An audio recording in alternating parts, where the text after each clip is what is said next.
ربنا هب لنا من لدنك رحمة وهيئ لنا من أمرنا رشدا. ربنا أرنا الحق حقا وارزقنا اتباعه وأرنا الباطل باطلا وارزقنا اجتنابه.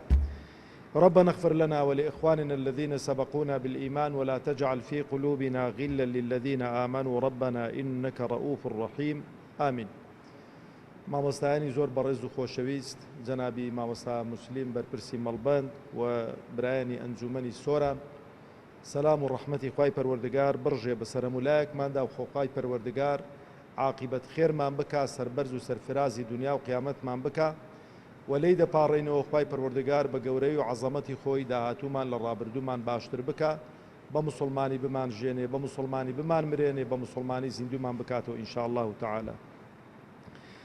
برایانی بەڕێز و خۆشەویست، پێم خۆشە پێشەوەی کە بێمە ناو بابەتەکەی کە ئامادەم کردووە وەکو پێشەچیەک بە خۆتان دەزانن کە هەرێمی کوردستان زۆری نەماوە کە بچێتەوە ناو پرۆسەی هەڵبژاردن و پرۆسەی هەڵبژاردن پرۆسەیەکی مەدەنیانەیە و لەو ڕێگایەوە ئەو خەڵکەی کە ناڕازیە، ئەو خەڵکەی کە گلەی و گازاندەی هەن، ئەو خەڵکەی کە مرتاح نییە بەو خزمەت گوزاریانەی کە حکومەت و حزبی براوە پێشکەشی کردوون دەتوانێتن ڕۆڵی خۆی ببێنێتن، دەتوانێت گۆڕانکاری دروست کاتن.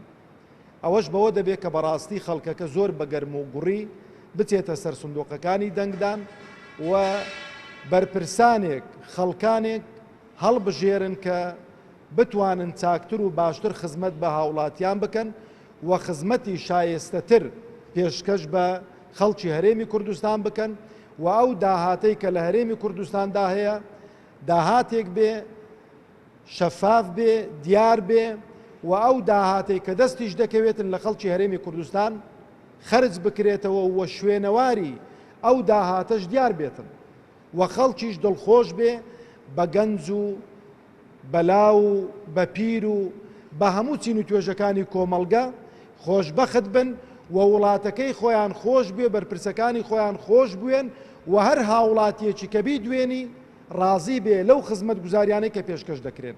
ئەوەش بە چ دەبێتن؟ بەڕاستی بەوەی دەبێتن کە خەڵک زیاتر بەرچاوڕوون بێ و زیاتر حەریز بێ لەسەر گۆڕانکاری بە دەنگەکانی خۆی لە ڕۆژی دەنگدان. لەبەرەوەی برا بەڕێزەکانی خۆم، ئەو خەڵکەی کە ناڕازیە کە ناچێتە سەر سندوقەکانی دەنگدان گومانتان نەبێتن کە ئەو دەسەڵاتدارانەی کە هەرێمی کوردستانیان تووشی ئەو قەیرانە سیاسی و قەیرانی ئابووری کردووە زۆریان پێخۆشە و ئاواتە خوازن کە خەڵک دەنگ نەداتن. لەبەرەوەی ئەوان دەنگدەری خۆیان دەچێ دەنگ دەداتن و تەزویریش دەکەن، بەڵام ئەو خەڵکەی کە ناڕازیە و ئەو خەڵکەی کە دەنجی ئیسلاح و چاکسازیە کە دەنگ نادا دەنگەکانی کەم دەکاتەوە. لەبەرەوەش برا بەڕێزەکانی خۆم، پرسی هەڵبژاردن هەم پرسێکی نەتەوایەتیە و هەم پرسێکی دینیشە. لەبەرەوەی کاتێک کە بانگ دەکرێی بۆی کە شایەتمانی بدەی دەبێ وەڵامی ئەو بانگ دەرە بدەیەوە و شایەتمانی بە حەق بدەی. ئەوەی کە لەسەر تۆیە شایەتمانیەکەیە نەتیجەکەشی ئایەکەی گۆڕانکاری دەکرێت و کەی ئەوەی کە تۆ ئاواتە خوازی جێبەجێ دەکرێت دەکەوێتەوە سەر دەنگدەرانی هەرێمی کوردستان و ڕۆشنبیری دەنگدەران و ڕێژەی زۆری بەشداربوونی دەنگدەران لە هەڵبژاردنەکان و خوازیارم ئەو هەڵبژاردنەی هەرێمی کوردستان جیاواز بێ لەگەڵ هەڵبژاردنەکانی ڕابردوو بە حەول و قووەتی خوا. برایانی بەڕێز و خۆشەویستم، ئەو بابەتەی کە پێم خۆش بوو لە خزمەتێوەی بەڕێز و خۆشەویستدا ئەم شەو تاوتوێی بکەین، ئەویش پرسی دەوڵەتداریە. پرسی دەوڵەتداری یەکێکە لەو پرسانەی کە ئەمڕۆ لە هەموو دنیا مشتومڕی زۆری لەسەرە. ابن خەلدون قسەیەکی زۆر جوان دەکاتن، دەفەرمێ ئەوەی کە شکستی خواردووە، ئەوەی کە کەوتووە، ئەوەی کە دۆڕاوە دائیمەن چاو لە براوە دەکاتن، تەقلیدی براوە دەکاتن لە هەموو شتێکی، لە قسەکردنی، لە شێوازی جلوبەرجی، لە شێوازی هەڵس و کەوت و عادەت و تەقالیدەکانی. ئەگەر تەماشەش بکەین برا بەڕێزەکانی خۆم، لە دوای ڕووخانی خلافەی ئیسلامی عالەمی ئیسلامی بە پلانێکی داڕێژراو بەرەو عەلمانیەت برا، کۆمەڵە دەسەڵاتدارێکی عەلمانی بەسەردا مسەلەت کران، هوردە ڕووحی ڕووبەڕووبوونەوە و بەرەنگاربوونەوە لە ناو موسڵماناندا مرێندرا. و علامەتی ئیستیفهام لەسەر هەندێک دەستەواژەی قورئانی کە خوای پەروەردگار تەبارەک و تەعالا باسی کردووە، مەسەلەی جیهادکردن بزات علامەی ئیستیفهامیان داناوە و هەر کەسێکی کە باسی کرد بێتن تۆمەتێکیان خستۆتە پاڵ. لەبەرەوەم شەو ئەو برایەتان لە خزمەتتاندا ئەو پرسە پێم خۆشە زۆر بە وردی تاوتوێ بکەین. جارێ برا بەڕێزەکانی خۆم، کۆمەڵگەکان بەعام پێویستیان بە سیستەم و پێویستیان بە نیزامێکە بۆی کە ئەو کۆمەڵگەیە ڕێک بخاتن بەرەو پێشی بباتن.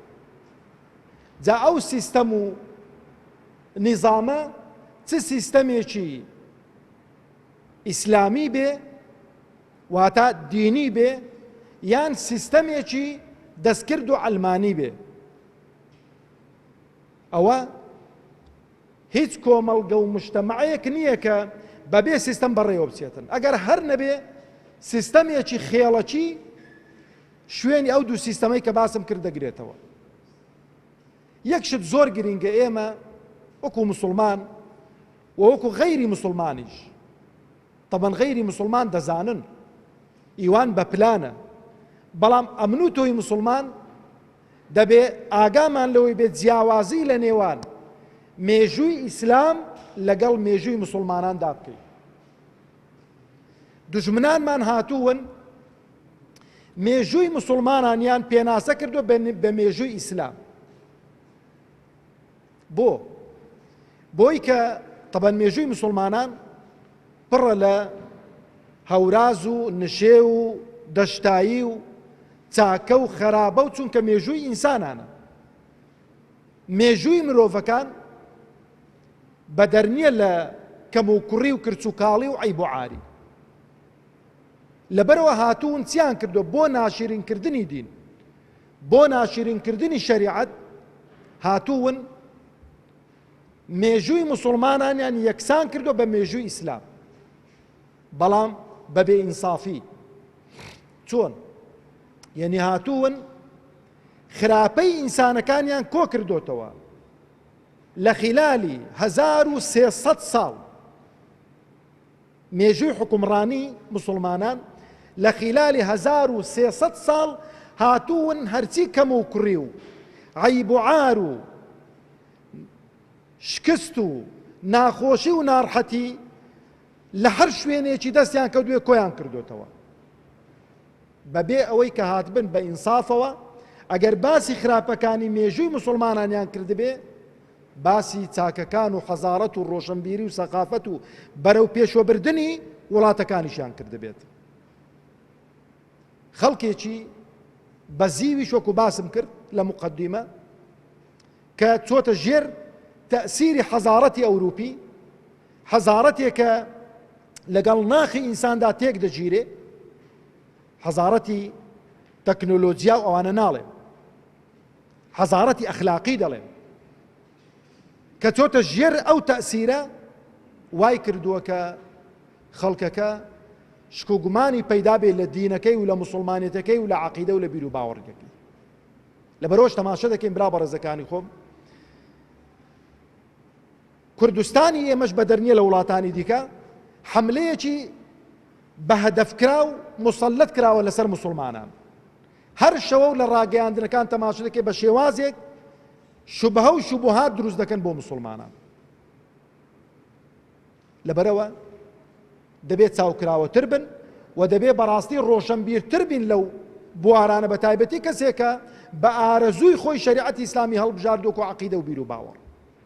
برا بەڕێزەکانی خۆم، خوای پەروەردگار تەبارەک و تەعالا ئەو دینەی کە ناردوویەتی بۆ دەوڵەتداری ناردووە، ئەو دینەی کە ناردوویەتی بۆ دەوڵەتداری ناردووە. زۆرتان ئاگا لەو خاڵەی هەبێت. یعنی دینی ئیسلام خوای پەروەردگار تەبارەک و تەعالا کە ناردوویەتی بۆچی ناردووە؟ بۆی ئەو دینە منهەج و بەرنامە و سیستەمێک بێتن دەوڵەتی لەسەر بینا بکرێتن. بیناکردنی دەوڵەتیش تەماشە دەکەین فرە ڕەهەندە، کۆمەڵە فەرع و پەلوپۆی لێ دەبنەوە. لەبەرەوە تەماشای قورئان کە بنەمای ئەو دەوڵەتەیە کە دەوڵەتی لەسەردا بمەزرێتن و ئەوجا سنەتی پێغەمبەری خوا عەلەیهی سەڵات وەسەلام تێری و تەسەلترین منهەج و بەرنامەن بۆ دەوڵەتداری. تەماشە دەکەی لە ڕووی کۆمەڵایەتی ئیهمال نەکراوە، لە ڕووی عیلاقەی سیاسی ئیهمال نەکراوە، لە ڕووی عیلاقەی اقتصاد ئیهمال نەکراوە، لە ڕووی دروستکردنی خانەوادە ئیهمال نەکراوە، لە ڕووی عیلاقەی ژن و مێرد ئیهمال نەکراوە، لە ڕووی عیلاقەی دایک و باوک ئیهمال نەکراوە، لە ڕووی عیلاقەی منداڵەکان بە دایک و باوکیان ئیهمال نەکراوە، لە ڕووی عەشیرەت ئیهمال نەکراوە، لە ڕووی کۆمەڵگە و مجتەمع ئیهمال نەکراوە، لە ڕووی دەوڵەت ئیهمال نەکراوە، لە ڕووی حەڵاڵ و حەرام ئیهمال نەکراوە. لە هەر بوارێکی دەوڵەتداری کە ئەوڕۆ دەوڵەتێکی مەدەنی پێشکەوتوو لەسەر چ بنچینەیەکدا دەمەزرێتن، تەماشە دەکەی لەو شەریعەتەدا زۆر بە تەفسیلی بنەماکانی هەڵسوکەوت و معاملە باس کراوە. و یەکێک لەوانە لە ڕووی سەربازی و لە ڕووی دیفاعکردن لەو دەوڵەتە کە یەکێکە لە پێگەکانی دەوڵەتداری. لەبەرەوە تەماشە دەکەین برا بەڕێزەکانی خۆم، دوژمنانی ئیسلام هاتوون هەموو بوارەکانی دەوڵەتداریان وەلاناوە، هاتوون هەندێک ئایەتیان هێناون کە باسی قەتل و قیتال و جیهاد و ئەوانە دەکەن کە ئەنەما ئیسلام دینێکی توند و تیژی. وەرن با تەماشەکەین بە ئینسافەوە. هەرێمی کوردستان دەوڵەتە کە بە باسی خۆمان دەکەین نەخێر، بەڵام ئەو دەوڵەتە ئەو هەرێمە هێزی سەربازی هەیە یانە نا؟ هەیەتی زۆرێک لە هێزی سەربازیمان هەیە، هێزی پێشمەرگەمان هەیە، ئاسایشمان هەیە، ئەنجومەنی ئاسایشمان هەیە، یەکەکانی 78مان هەن، زێرەفانیمان هەیە، وەزارەتی ناوخۆ زۆرێک لە ناوەکانمان هەن. ئایا کەسێک کە بێتن، هەر کەسێک کە بێتن بڵێ کاکە وەڵا ئەو هەرێمە پێویستی بەو هێزە سەربازیە نییە، خەڵک چی پێ دەڵێت؟ دەڵێتەوە دوژمنی میلەتی خۆتی. چۆن نابێ هەرێمێک هێزێکی سەربازی هەبێ بۆی کە دیفاعی لێ بکاتن؟ حەقیشە، حەقە بۆی کە ئەو هەرێمە من خوازیار بووم کە ئەو هێزە سەربازیانەی کە باسم کردن لەوانە هەندێک لە ناوەکان ینی لە بیریشم کردنی داوای لێبوردنیان دەکەم ئەگەر لە بیرم کردبن، ئەگەر لە چوارچێوەی هێزێکی موحەد، هێزێکی یەکگرتوو کە لە ژێر بەرژەوەندی خەڵکی هەرێمی کوردستاندا حەڕەکەی کردبایە و زۆر بە قووەتر با لە ئێستانەکە، دوژمنانی ئێمە نەیان دەتوانی بە خیلالی 24 ساعت نیوەی هەرێمی کوردستانمان داگیر بکەن. کەواتە خۆی لە خۆیدا هەر سیستەمێکی حکومڕانی چۆن پێویستی بە ئیقتصادە، چۆن پێویستی بەلایەنی کۆمەڵایەتیە، پێویستی بەلایەنی سەربازیشە. ئەتۆ تەماشە دەکەی لە سیستەمی دەستکردا کۆمەڵە نەس و دەقێکی یاسایی داڕێژراون بۆ ڕێزگرتن لە پێشمەرگە، عەفوەن بۆ ڕێزگرتن لە هێزەکانی ناوخۆ لە وڵاتانی دیکە. ڕۆژێک دانراوە بۆ احتیفال و بۆ بە گەورەدانانی ئەو ڕۆژەی کە سوپای تێدا تەشکیل کراوە بۆ چونکە بوونی قووەت و هێز بەنەتەوە دەدا، هێز بە کۆمەڵگە و مجتەماع دەدات. وەکو گوتم کە ئیسلام بۆ دەوڵەتداری هاتووە، یەکێک لە بوارەکانی دەوڵەتداری پێویستی بەهێز و قووەتە بۆی کە ئەو شەریعەتە، ئەو مسلمانە، ئەو خەڵکەی بە ئارەزوومەندانە مسلمان دەبێ باوەش بە ئیسلامەوە دەگرێتن، هێز و قووەتێک هەبێ بیپارێزێتن خەڵک زوڵم مستەمی لێ نەکات. و بە خلالی 1400 ساڵیش 300 ساڵیش ئەو شەریعەتە ئەو هێز و قووەتەی هەبووە و دیفاعی پێ لە خۆ کردووە، دیفاعی پێ لە وڵاتەکەی خۆ کردووە، لە سنوورەکانی خۆ کردووە. شتێکی زۆر باشیش بووە. چۆن ئەمڕۆکە کاتێکە دەڵێن برایەکی پێشمەرگەمان، برایەکی ئاسایشمان جێی ستایش و دەستخۆشیە کە دیفاع لە سنوورەکانی هەرێمی کوردستان دەکا، بە هەمان شێوە تەماشا دەکەین کاتێک کە خەڵکێک لە سووریا دیفاع لە وڵاتەکەی خۆی دەکا، لە پاکستان دیفاع لە وڵاتەکەی خۆی دەکا، لە سعودیا دیفاع لە وڵاتەکەی خۆی دەکا، لە تورکیا دیفاع لە وڵاتەکەی خۆی دەکا، لە ئێران دیفاع لە وڵاتەکەی خۆی دەکا، هەموو خەڵک ستایشیان دەکات. بەڵام بۆ دەبێ هەموو خەڵکی ستایش کراو بێ، بەڵام بۆ مسلمانانێک لە چوارچێوەی شریعەتێک کە خوای پەروەردگار تەبارەک و تەعالا نازڵی کردووە کە باشترین و چاکترین بەرنامەی سەر ڕووی زەویە ئیرهاب و تیرۆر بێت.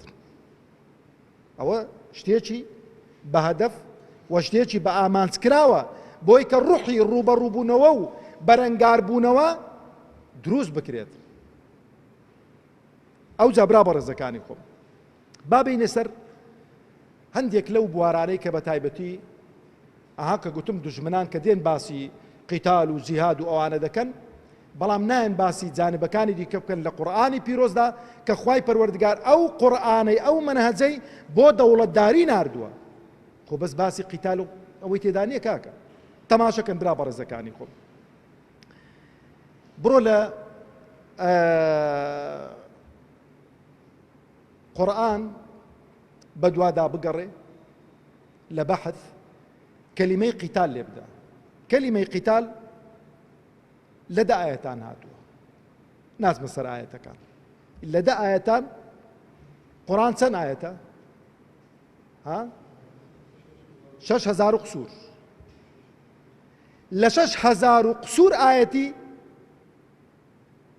دە ئاەت خوای گەورە باسی قیتالی کردووە.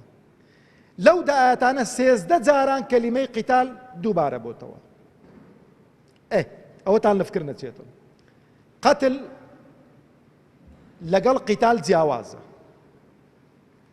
قەتل ومن قتل مؤمنا متعمدا، جا قەتل بە هەموو نەوعەکانیەوە، کە قەتل بۆ حەیواناتیش بەکار هاتووە، بۆ هەموو بەمانە فراوانەکەی قەتل 77 جار لە کۆی 6,000 قسوور ئاەتی هاتووە. 90 لە 77 ئاەتی هاتووە، 98 جار دووبارە بۆتەوە. ئاگاتەن لێرانە بێت. ئەوە تەبەن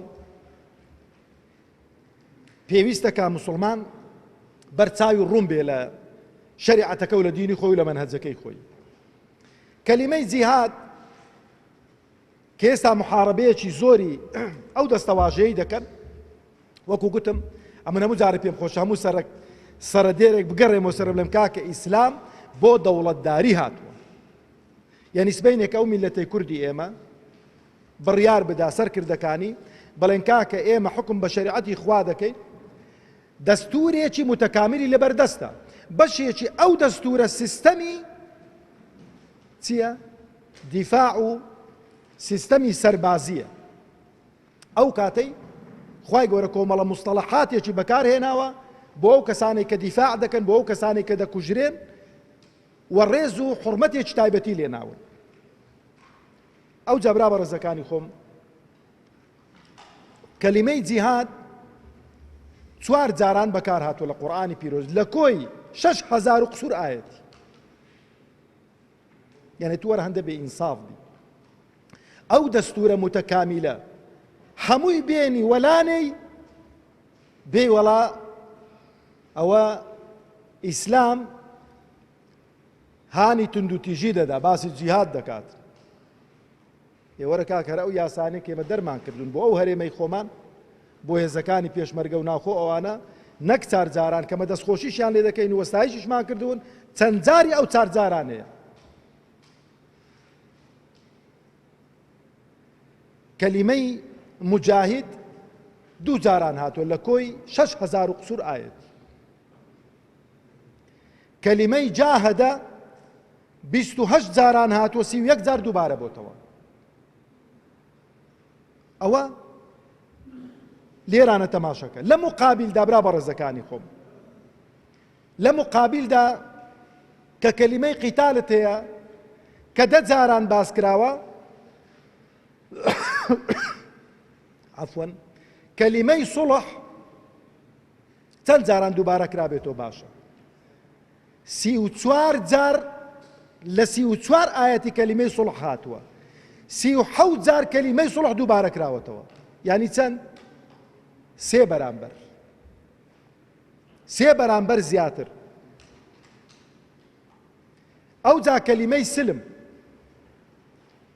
کەلیمەی سلم لە 77 ئاەتی خوای پەروەردگار باسی کردووە 84 جار کەلیمەی سلم دووبارە کراوەتەوە کەلیمەی هودا کەوانە هەمووی مشتەقی ڕەحمەت و بەزەیی و شەفەقەت و مەحەبەتن 91 جار لێ 91 ئاەتی خوای پەروەردگار باسی کردووە 98 جار دووبارە کراوەتەوە کەلیمەی ڕەحم خوای پەروەردگار 201 جار لە 201 ئاەتی باسی ڕەحمی کردووە و 206 جاران دووبارە کراوەتەوە ئەوە گزابەی باسی چاکە لەگەڵ دایک و باوکی بکەیت چاکە لەگەڵ جیرانی بکەیت و گوتم کە ئیسلام بۆ دەوڵەتداریات و هەر جانبێک نییە باسی هەموو جانبەکانی ژیانی ئینسانی کردووە برا بەڕێزەکانی خۆم بابین بەراوردێک بکەین لە نێوان یاسای دەستکرد و لەگەڵ ئەو یاسایی کە خوای پەروەردگار ناردوویەتی تەبەن جارێ یاسای خوای پەروەردگار تەبارەک و تەعالا کە ناردوویەتی جیاوازی ناکات لە نێوان هیچ شوێن کەوتوەکانیدا ئەوە پێغەمبەر عەلەیهی سەڵات وسەلام پێی دەفەرمێت لەئین ئەشڕەکتە لەیەحبەطەنە عەمەلوک ئەی محەممەد عەلەیهی سەڵات پێشی ئیتیجاهی وی دەکات ئەگەر شرک بۆ خوای گەورە پەیدا بکەی خوای گەورە کردوەکانت پوچەڵ دەکاتەوە ئەدی کەسێکی سادە و ساکار لە دەوڵەتی ئیسلامی لە ناو موسڵمانان ئەگەر شرک پەیدا بکات چی لێ دەکەن هەر لەیەحبەطەنە عەمەلوک وەکو یەکە ئافرەتێک دزی دەکات لە سەردەمی پێغەمبەری خوا عەلەیهی سەڵات وسەلام طبعا ئەمە بە شانازیەوە ینی شەرممان بە هیچ حدودێکی ئیسلامی نییە لە کاتێکدا کە دەوڵەتی ئیسلامی بوو زجی خەڵکی تێر کرد خەڵک احتیاجی بە هیچ شتێک نەما خەڵک پێویستی بە دزیکردن نەما خەڵک پێویستی بە غەش نەما دەوڵەت ڕاتبی بۆ خەڵکی بڕیەوە دەوڵەت هەلیکاری بۆ خەڵکی ڕەخسان ئەو کاتەی کە خەڵک هەمووی تێر بوو کابرا لەسەر تێریان ئیشی فەسادی و خراپە و خراپەکاری بێت و دزیکردن بێ دەبێ ئەو دەستە تووشی سەرەتان بووە ئەو دەستە دەبێ ببڕێت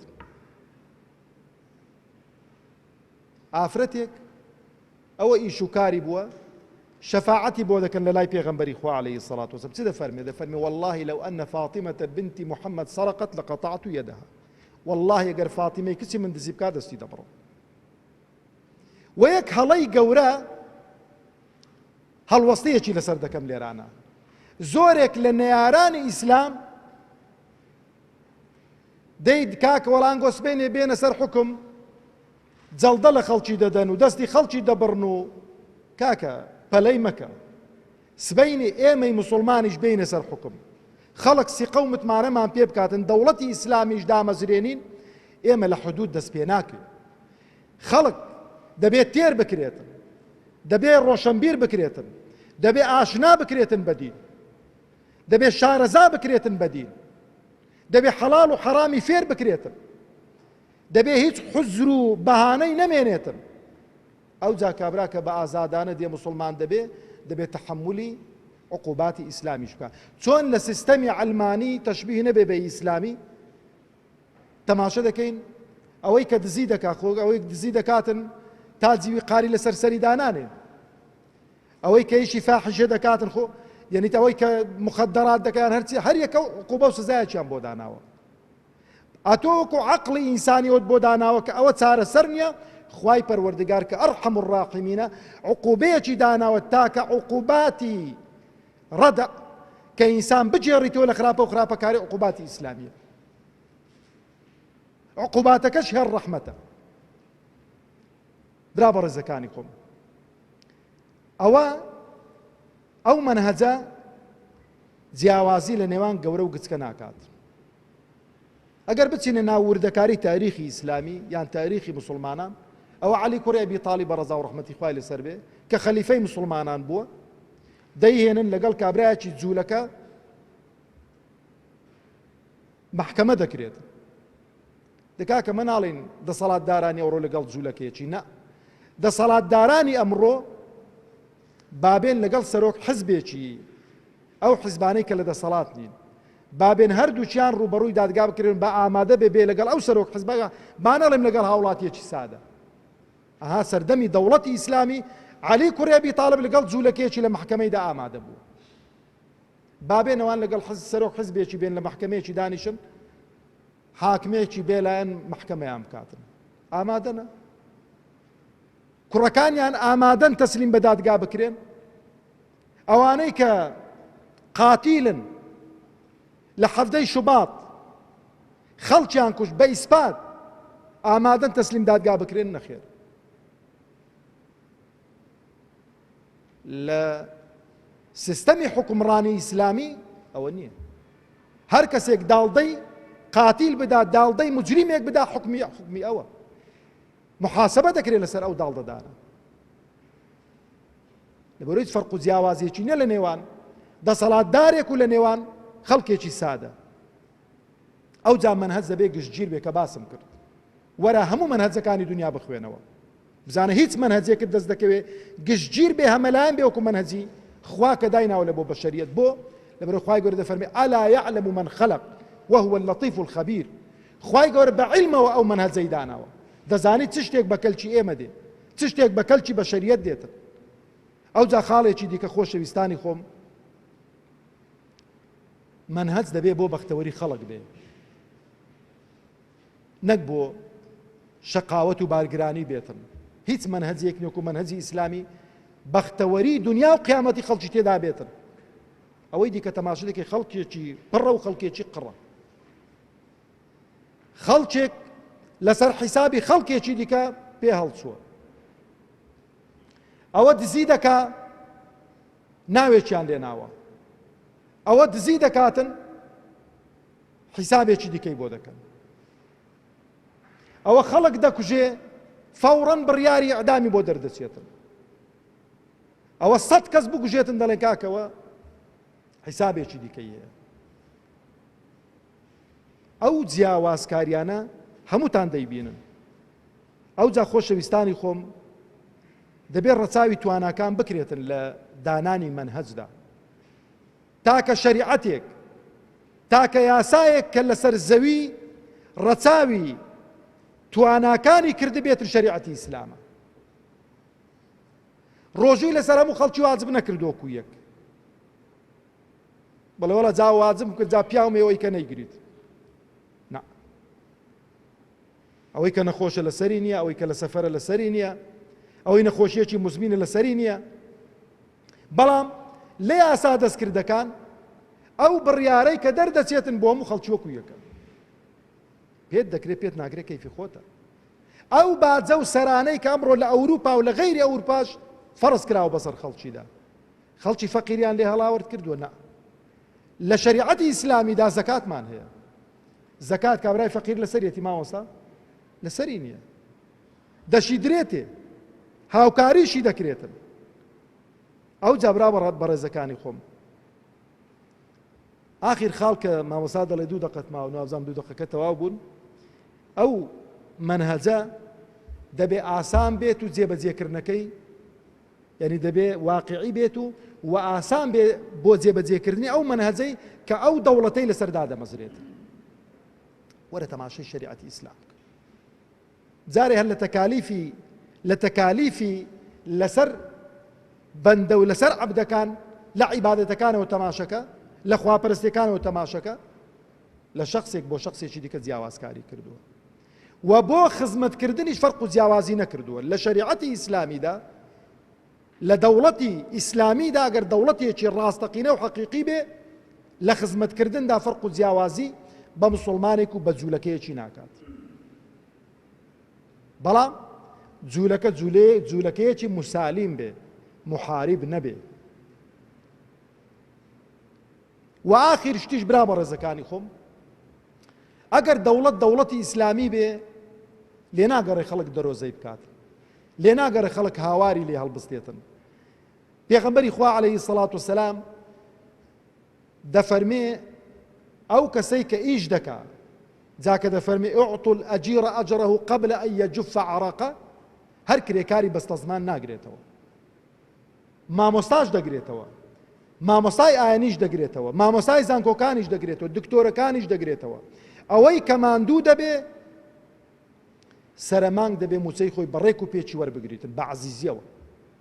ئەوەی کە نیتیشی دەوڵەت موچەی بۆ دەبڕێتەوە. ئیمامی عومەر ڕەزا و ڕەحمەتی خوای لەسەر بێ ڕۆژێک بینی کابرایەک دەرۆزەی دەکرد لە مەدینە، پیرەمێردێک شتی وای نەبینی بوو، تێت و بۆ دەرۆزەی دەکەی؟ تووەڵا قوربانە من جوولەکەم. نەیگۆ دە باشە وەڵا مادام جوولەکەی لێی گەڕێم لا هەر لۆ هەندێکی چاچی. ئەوانەی کە هەندێک نصوصی فقهی هەن لەگەڵ ڕێزم بۆ ئەو عولەماوانە تاجی سەری ئێمن لەوانەی ئیفرات و تەفریتیان کردبی لە هەندێک شتدا. فەرمی بۆ دەرۆزەی دەکەی؟ فەرمووی تا گەنج بووم پارەم کۆ دەکردەوە جزیەم دەدا. یەکێک لە خاڵەکان کە موسڵمانانی پێ ئیتیهام دەکەن دەڵێ کاکە کاتی خۆی دەوڵەتی ئیسلامی جزیەی وەرگرتووە. کوڕە غەریب هەمومان ئەمڕۆ جزیە دەدەین، جزیەی 100 قاتمان لەسەردان دراوە. چێ هەیە لەو وڵاتە ئێمە جزیە نەداتن؟ یەک نەفەرم بۆ بینەوە لەو کوردستانی ئێمە جزیەی لەسەر نەبێت. بەس بەناوی جزیە نیە، هەر ناو ناتۆرێکی دیکەیە. ئەوە دەڵێ بەناوی دزیە. بە حەقەت یانی کابرا ئەنواع و ئەشکال ئێستا ئەو خەڵکەی بدوێنە سەرانەیەکی کەمیان لێ وەرگرتوون لە مقابلی پاراستنی شەڕەف و ناموس و معبەد و طقوسی دینی و هەموو شتێکیان و دیفاعکردنیشان لەسەر نەبوو لەو وڵاتەی. دەڵێ دەرۆزەی نەکەم سەرانەم پێ نادرێت، دەڵێ وەڵڵاهی ما ئەنسەفناک، بەخوا لەگەڵت بە ئینساف نەبووی. دەستی دەگری دەیباتە بەیتولمالی موسڵمانە، دەفەرمێتن ئەوە و هاوشێوەی ئەوەی جا تەماشەکە، ئەوە و هاوشێوەی ئەوەی جزیان لەسەر لادە. ئەوجا موچەیەکی مانگانەیان بۆ ببڕنەوە بۆی کە دەرۆزەی نەکەن و محتاج نەبن. بەڵام وەزەکەمان سەرە و لێژیە. کوردەواری خۆشمان دەڵێ ئەوەی گوڵۆڵەی کەوتە لێژی کەس چاکەی بۆ نایێژی. دەنا باشترین و چاکترین دەستور و یاسا و شەریعەتێکە دەوڵەتداری پێ بکرێتن بۆ هەموو بوارەکانی ژیان شەریعەتی ئیسلام. والسلام عليكم ورحمة الله وبركاته.